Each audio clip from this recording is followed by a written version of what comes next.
Semua kejadian ini dimulai kemarin saat aku berada di drive-thru dalam perjalanan ke kantor. Kopiku sudah dibayarkan. Wanita yang berdiri di depan jendela itu memberikan senyuman berseri-seri yang begitu lebar dan mengatakan kalau mobil di depanku sudah membayar minumanku sebagai sebuah random acts of kindness. Ya, suatu kebaikan yang dilakukan secara spontan. Tapi di depan gak ada mobil, kataku sambil merasa sedikit konyol karena mengatakan itu.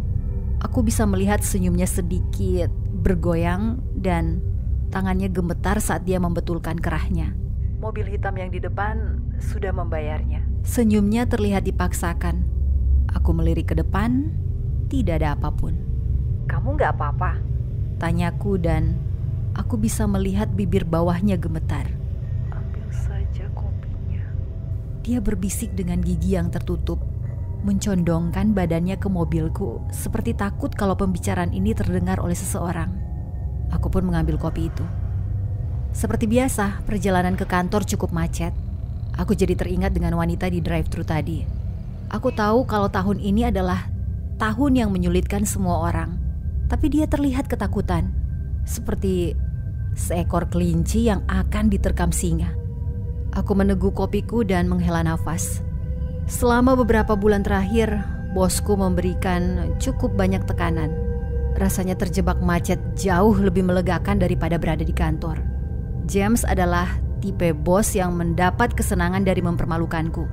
Trik favoritnya adalah memanggilku ke depan saat meeting dan membuatku menjawab pertanyaan yang aku pun tidak tahu jawabannya.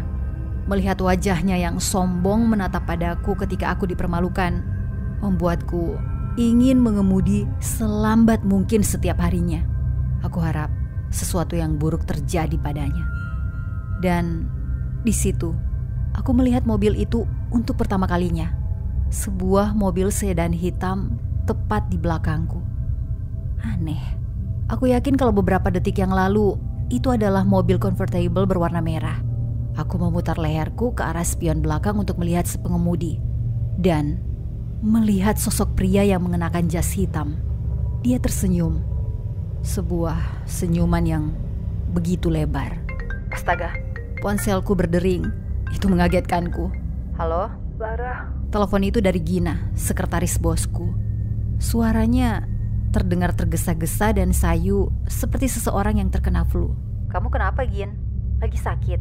Tidak, bisiknya. James, mereka menemukannya 1 jam yang lalu, Lara. Dia meninggal. Ya Tuhan. Hah? Kok bisa? Aku mendengar Gina tidak bisa lagi menahan tangisnya. Kata polisi aku tidak boleh. Aku harus memintamu untuk tidak pergi kerja hari ini. Kata-katanya terdengar gagap dan aku langsung mengatakan kalau itu tidak masalah. Aku pun berputar dan pulang. Aku melihat pria di mobil hitam itu saat memutar mobilku. Mungkin hanya imajinasiku saja, tapi aku rasa senyumnya tampak semakin lebar. Pagi ini aku menemukan sebuah paket di depan pintu rumahku. Sebuah kotak kecil dibungkus dengan rapi menggunakan kertas dengan warna kesukaanku. Sebuah mobil hitam memutari tempat parkir saat aku mengambil paket itu. Aku membawanya ke dalam dan mengunci pintu rumahku. Ketika aku membuka paket tersebut, baunya langsung menusuk hidungku.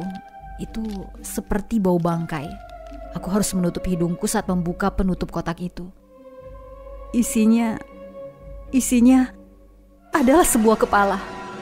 Kepala James dengan pita emas dan sebuah catatan yang diletakkan di atasnya. Aku berlari ke kamar mandi dan langsung muntah di toilet. Ini tidak mungkin. Kemudian aku mengambil ponselku dan menelpon polisi. Halo? Lalu aku menjawab dan menjelaskan semua hal yang terjadi sambil terengah-engah. Paket, mobil, catatan di atas kepala. Baca catatan itu, bisik petugas itu. Hah? Kumohon, lakukan saja. Dia tahu kalau kamu belum membacanya. Kemudian teleponnya terputus. Setelah 3 jam dan setengah botol whisky, aku pun melakukannya. Aku bisa mendengar suara mobil yang berjalan mengitari perumahanku. Rasanya aku mulai gila. Catatan itu dimulai dengan, "Halo Lara, hari ini seorang pria akan memintamu untuk melempar koin untuknya. Tapi apapun hasil yang keluar, kamu harus mengatakan kalau yang keluar adalah bagian ekor. Aku kembali meminum whisky itu sampai aku tak sadarkan diri. Ketika aku bangun, catatan maupun kepala James sudah tidak ada. Tapi bau bangkai itu masih menusuk sampai ke dalam karpet. Setelah beberapa jam berlalu, pria itu menghampiriku. Waktu itu, aku sedang berada di pom bensin untuk membeli sebotol whisky lagi dan mencoba untuk melupakan semua yang telah terjadi. Mungkin aku terlalu stres atau mungkin memang tidak pernah ada paket itu. Permisi, boleh saya minta tolong? Pria itu pendiam dan matanya terlihat lelah. Boleh kamu lemparkan koin ini untukku? Aku bisa merasakan dadaku terasa sesak. Mencoba untuk menyembunyikan ekspresi ngeri dari wajahku. Ya, boleh. Suaraku bergetar. Aku mengambil sebuah koin, melemparnya ke udara, lalu aku mengintip hasilnya. Kepala. Ekor. Jawabku. Ekspresi pria itu langsung memuram. Sudah kuduga, katanya. Kemudian dia memberikan senyum yang dipaksakan. Dia lalu keluar tanpa membeli apapun. Ketika aku meraih kantong celanaku untuk mencari beberapa uang koin lain, aku merasakan sesuatu seperti kertas di ujung jariku. Itu adalah sebuah catatan. Kok bisa? Aku bahkan tidak menyadari ada orang yang memasukkan catatan itu. Ataukah catatan itu memang sudah ada di dalam sana dari tadi? Terima kasih Lara untuk kebaikan spontanmu. Petunjuk lainnya menyusul. Apa ini? Prank atau semacamnya? Apakah pria yang memintaku untuk melempar koin juga terlibat? Ku sempat yakin kalau ini hanyalah sebuah prank yang buruk. Lalu aku melihat pria tadi di dalam mobilnya. Ada sesuatu yang berkilauan di tangannya, memantulkan cahaya. Ku menyipitkan mataku, mencoba untuk melihat benda itu. Dia mengarahkannya ke atas, menempelkannya di dagu. Kemudian, aku mendengar suara tembakan.